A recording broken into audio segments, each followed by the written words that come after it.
नमस्कार बंधुरा आज के डिमेर दारुण टेस्टी एक रेसिपि आपनादेर संगे शेयर करब। एकदम सहज एक रान्ना घरोया उपकरण दिए आपनारा खूब झटपट तैरी करे निते पारबेन। तो चलुन देखे नेওয়া যাক आजकेर এই रेसिपि। तो एखाने एकटा आलू, तीनटे पेঁয়াজ और तीनटे निয়েছি आमी काँचा लंका। এখন এগুলোকে আমাদের কেটে নিতে হবে। আলুটাকে মাঝ বরাবর ফালি দিয়ে খুব বেশি মোটা না আবার খুব বেশি পাতলা না, আলুটাকে এভাবে কেটে নিয়েছি। আর পেঁয়াজ আর কাঁচা লঙ্কা একদম ঝুরু ঝুরু করে কুচিয়ে নিয়েছি। বন্ধুরা আলুর পরিমাণটা আপনারা আপনাদের পরিমাণ মতো এখানে যোগ করে নেবেন। আর তিনটে মিডিয়াম সাইজের আলুকে আমি আগেই সেদ্ধ করে খোসা ছাড়িয়ে রেখেছিলাম। এখন এই আলুগুলোকে আমাদের গ্রেট করে নিতে হবে। তবে আপনারা চাইলে আলুগুলোকে হাত দিয়েও চটকে নিতে পারেন। তো হাত দিয়ে চটকে নিলে সেক্ষেত্রে দলা থেকে যেতে পারে। তো এভাবে যদি গ্রেট করে নেন তাহলে কিন্তু কোনো রকম দলা থাকবে না। তো এখানে আলুগুলোকে আমি গ্রেট করে নেবার পর এগুলোকে সাইডে রেখে দিচ্ছি। আর এই রেসিপির জন্য আমাদের লাগবে ডিম। এখানে আমি 4টে ডিম নিচ্ছি, তবে আপনারা চাইলে ডিমের পরিমাণটা এখানে কম বা বেশি করেও যোগ করতে পারেন। আমি এখানে 4টে ডিমের ব্যবহার করছি, তবে আপনারা চাইলে 2টো ডিম দিয়েও কিন্তু রেসিপিটি তৈরি করে নিতে পারেন। এবার এর মধ্যে কেটে রাখা পেঁয়াজ থেকে অর্ধেকটা পেঁয়াজ দিয়ে দিচ্ছি, মানে 1.5 খানা পেঁয়াজ আমি এর মধ্যে যোগ করে দিচ্ছি। এবার যোগ করে দিচ্ছি কুচিয়ে রাখা কাঁচা লঙ্কা। আর এই ঝালের পরিমাণটাও কিন্তু আপনারা যে যেমন ঝাল খাবেন তেমন এখানে কাঁচা লঙ্কা যোগ করে নেবেন। এবার কালারের জন্য দিচ্ছি 1 চামচ মতো কাশ্মীরি লাল লঙ্কার গুঁড়ো আর দিচ্ছি এখানে পরিমাণ মতো লবণ। এবার যোগ করে দিচ্ছি গ্রেট করে রাখা আলু। আর এই আলু কিন্তু আমি ডিমের পরিমাণ অনুযায়ী এখানে যোগ করে দিচ্ছি। ডিমের পরিমাণ অনুযায়ী এখানে আলু কম বা বেশি করে যোগ করে নিতে হবে। এখন সমস্ত উপকরণ হাত দিয়ে খুব ভালোভাবে মেখে নিতে হবে। প্রতিদিন একই রকম ডিমের ঝোল তরকারি না বানিয়ে একটু অন্যরকমভাবে বানিয়ে দেখবেন, খেতে কিন্তু দুর্দান্ত লাগবে। আর এই রেসিপিটি বানানো কিন্তু একদমই সহজ, বানানো যেমন সহজ খেতে কিন্তু ততটাই টেস্টি হবে। এবার মেখে নেবার পর আমি সাইডে রেখে দিচ্ছি আর চলে যাব এবার আমরা রান্নার দিকে। একটা কড়াইতে নিয়ে নিচ্ছি 1 চামচ মতো সর্ষের তেল।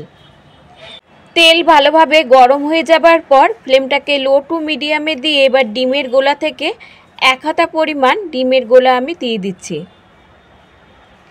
প্যানে যতগুলো ধরে ততগুলো আমি দিয়ে দিচ্ছি। তো এখানে আমার 3টে অমলেট একসঙ্গে কিন্তু তৈরি হয়ে যাবে।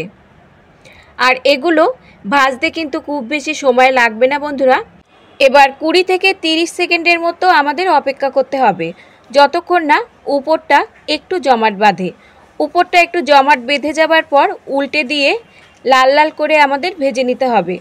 নরম থাকা অবস্থায় যদি উল্টাতে যান তাহলে কিন্তু এগুলো ভেঙে যেতে পারে, যেহেতু এর মধ্যে আলু দেওয়া আছে। তো সবগুলো অমলেট উল্টে দিয়ে দেখুন এখানে আমি বেশ লাল লাল করে ভেজে নিয়েছি। বাকিগুলো কিন্তু আমরা একই রকমভাবেই ভেজে নেব। তো এগুলো ভাজা কিন্তু আমার একদমই রেডি। এবার আমি এগুলোকে তুলে নিচ্ছি। আর এই অমলেটগুলো কিন্তু আপনারা ঝোলে ছাড়াও গরম গরম ডাল ভাতের সঙ্গেও খেতে পারবেন, খেতে কিন্তু দুর্দান্ত লাগবে। আর এই 4টে ডিম দিয়ে কিন্তু আপনারা অনেকগুলো অমলেট তৈরি করে নিতে পারবেন। আমার এখানে 13টা অমলেট তৈরি হয়েছিল। এগুলোকে সাইডে রেখে কড়াইতে দিয়ে দিচ্ছি 1 চামচ মতো সর্ষের তেল। তেল গরম হলে দিয়ে দিচ্ছি কেটে রাখা আলু। এবার হাই ফ্লেমে দিয়ে আলু আমাদের কিছুক্ষণ ভেজে নিতে হবে, যতক্ষণ না আলুতে বেশ একটা লালচে রং ধরে যায়। তো আলু বেশ লালচে করে ভেজে নিয়েছি। এবার আলুগুলোকে তুলে নিচ্ছি। আলু তুলে নেবার পর ওই কড়াইতে দিয়ে দিচ্ছি আমি আরও 1 চামচ মতো সর্ষের তেল। তেল গরম হলে ফোড়নে দিয়ে দিচ্ছি গোটা গরম মশলা আর দিচ্ছি একটা শুকনো লঙ্কা। ফোড়ন কয়েক সেকেন্ড মতো ভেজে নেব। কয়েক সেকেন্ড ভেজে নেবার পর এবার দিয়ে দিচ্ছি বাকি যে অর্ধেকটা পেঁয়াজ ছিল সেটা দিয়ে দিলাম। এবার এই পেঁয়াজ আমরা কিছুক্ষণ ভেজে নেব, যতক্ষণ না পেঁয়াজটা একটু নরম হয়ে যায়। পেঁয়াজ একটু নরম হয়ে যাবার পর এবার এর মধ্যে যোগ করে দিচ্ছি আদা রসুন কাঁচা লঙ্কা বাটা। 2টো কাঁচা লঙ্কা, 8 থেকে 10 কোয়া রসুন আর 1 ইঞ্চ মতো আদা একসঙ্গে বেটে রেখেছিলাম সেটা যোগ করে দিলাম। আদা রসুন কাঁচা লঙ্কা দিয়েও আমাদের আরও কিছুক্ষণ নাড়াচাড়া করে ভেজে নিতে হবে, যতক্ষণ না মশলাটা একটু ভাজা ভাজা হয় আর মশলার যে কাঁচা গন্ধটা সেটা চলে যায়।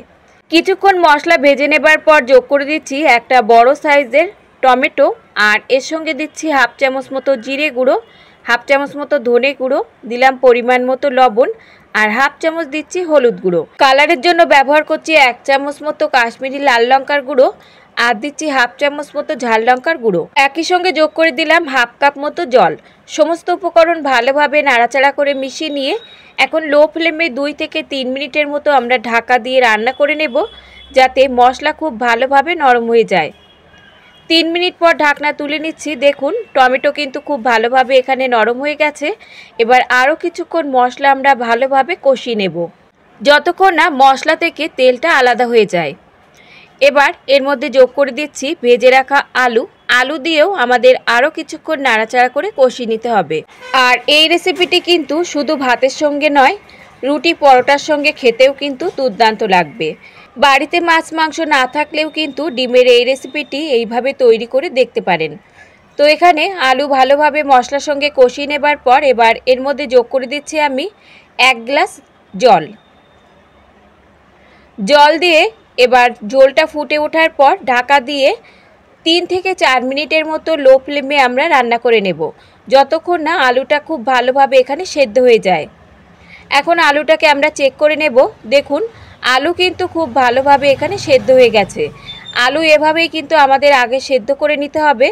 এবার এই অমলেটগুলো দিয়ে মাত্র 2 থেকে 3 মিনিটের মতো ফুটিয়ে নিলেই কিন্তু রেডি হয়ে যাবে দারুণ স্বাদের এই ডিমের রেসিপি। আর এই অমলেটগুলো দিয়ে কিন্তু খুব বেশি নাড়াচাড়া করা যাবে না, তাহলে অমলেটগুলো ভেঙে ঝোলে মিশে যাবে। এবার অমলেটগুলো দিয়ে আমরা ঢাকা দিয়ে রান্না করে নেব মাত্র 2 থেকে 3 মিনিটের মতো। এবার দেখুন একটা হাতা দিয়ে আমি উপর দিয়ে একটু ঝোল এভাবে ছড়িয়ে দিচ্ছি অমলেটের উপরে, যাতে অমলেটগুলো খুব বেশি ঘাটাঘাটি না করতে হয় আর অমলেটগুলো যাতে ভেঙে না যায়। এবার একদম লো ফ্লেমে দিয়ে আমরা 2 মিনিটের মতো রান্না করে নেব। 2 মিনিট পর ঢাকনা তুলে নিচ্ছি। এবার যোগ করে দিচ্ছি সামান্য একটু গরম মশলার গুঁড়ো আর দিচ্ছি 1 মুঠো কুচানো ধনেপাতা।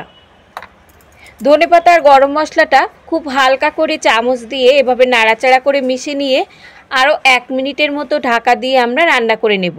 এতে করে ধনেপাতা আর গরম মশলার যে ফ্লেভারটা রেসিপির মধ্যে খুব সুন্দরভাবে মিশে যাবে আর খেতেও কিন্তু অসাধারণ লাগবে।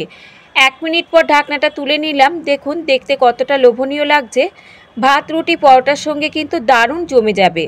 একবার হলেও বানিয়ে এভাবে দেখতে পারেন। এখন আমি সার্ভ করে নিচ্ছি।